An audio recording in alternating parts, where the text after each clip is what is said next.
This is a little giant incubator, and today I'm going to set my Welsh Harlequin duck eggs. So because I just opened the lid, the heating element has to heat the incubator back up. However, the important numbers to remember are the temperature, which for me I find great success if it's at around 99 degrees Fahrenheit.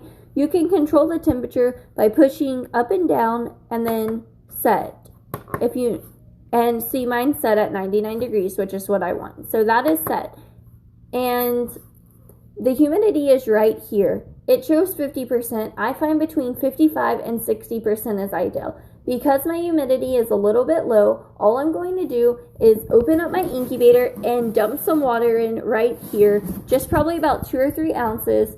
And if that's still not enough, slowly add water until I get the right humidity. If your humidity is too high, then you can just take some of the water out. It's also important to remember that you can just kind of tip your incubator sideways a little bit because there's a small valve on the side of the incubator that's designed to drain out extra water so that you don't overflow your incubator. If you're new to setting, just know that you may have a slight fluctuation, but any extreme fluctuations in incubating can be detrimental to your eggs.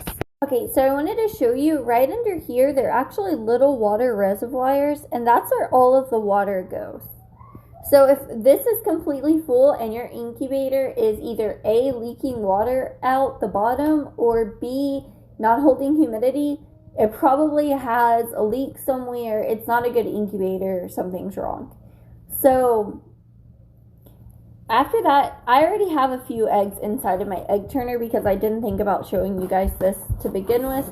I'm just going to set this egg turner inside of here. Thank you, son. He went and gathered eggs for me. I'm going to set this inside of this incubator, and you can see, now these eggs are a little dirty, but that's what I have to work with. And because Welsh Harlequin populations, also known as a honey Campbell, are so difficult to find right now, it's really important for me here in the United States to build my population and perfect it myself. So here I am. I set the eggs point down. You want to do that because the air sacs are right here at the top of your eggs. And so some incubators, you set them on the side. This one is designed to put them point down. And so that is what I am doing. This is the automatic egg turner. I've never used anything other than an automatic egg turner.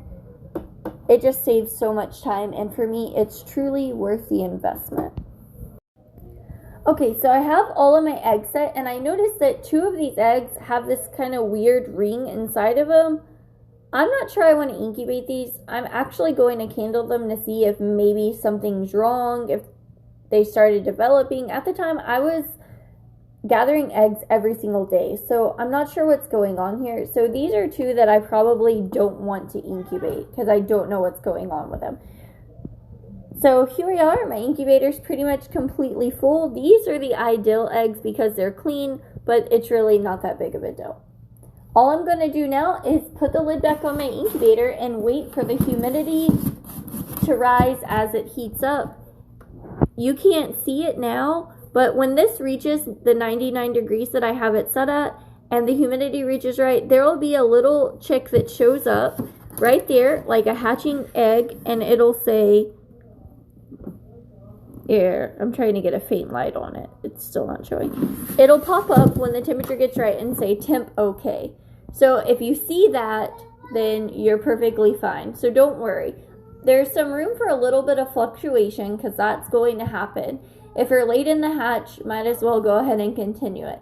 But I would check your duck eggs at about a week and every week after that for a couple of eggs, because sometimes eggs can explode if they're not developed. I just want to go ahead and say, in case anyone wants to know, or because I know there may be comments in the comment section that say so, this little giant incubator is considered a cheap incubator. It's not always effective. Sometimes you need a humidity reader separately. Sometimes you have to buy a separate thermometer. For me personally, it's been a really good incubator. This one I borrowed, but I had one previously, And I had really good success with it. I really enjoyed that incubator.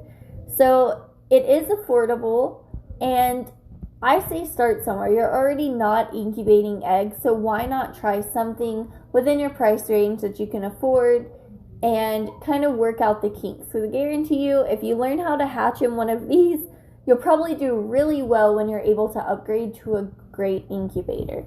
Right here, there are some tips in case you're curious about anything or have some questions. It is not intended for exotic birds or reptiles or commercial use, but you can still use it every month. That's not going to hurt it. But once you start really needing to hatch more, it's a really great idea to upgrade your incubator. So I hope this really helps you out if you are new to incubating like me and helps you gather information. Thank you for watching, and I hope you have a great day.